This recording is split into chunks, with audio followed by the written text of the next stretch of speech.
Esselamu Aleyküm ve Rahmetullahi ve Berekatuhu. Təsəvvür eləyə bilirsinizmi? Bugün siz sağsınız, yaşayırsınız. Amma sabah artıq siz olmayacaqsınız.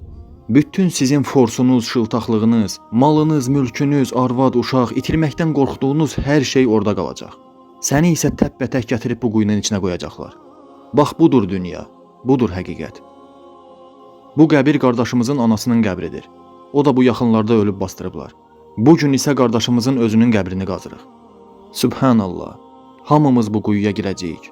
Məndən başlayaraq bütün bu 8 milyardlıq dünya əhalisi. Hamımız. Bugün mən qardaşımızın qəbrini qazıram. Sabah da kimsə mənim qəbrimi qazacaq.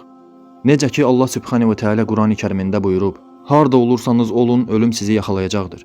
Vəzifənizdən, statusunuzdan asılı olmayaraq, varlı kasıb baxmayaraq, hamınızı yük maşınının bagajında gətirib bu quyuya qoyacaqlar. Rahat evinizdə oturub telefonun ekranından bu videonu izləmək asandır. Amma əslində isə bu çox qorxuludur. Mən hal-hazırda bu quyunun içindəyəm və bilirəm ki, bu quyudan mənim üçün də qazacaqlar. Məni də bu quyunun içinə qoyub üstümə torpağı atıb çıxıb gedəcəklər. Məni də bu aqibət gözləyir. Bu həqiqəti dərk edəndə vəziyyət həqiqətən çox vahiməlidir və üstəlik bura çox soyuqdur və yaşdır. Bax sən də bu quyunun içinə girəcəksən və qəbirdə başına gələcəklər sənin indi sürdüyün həyatından asılıdır.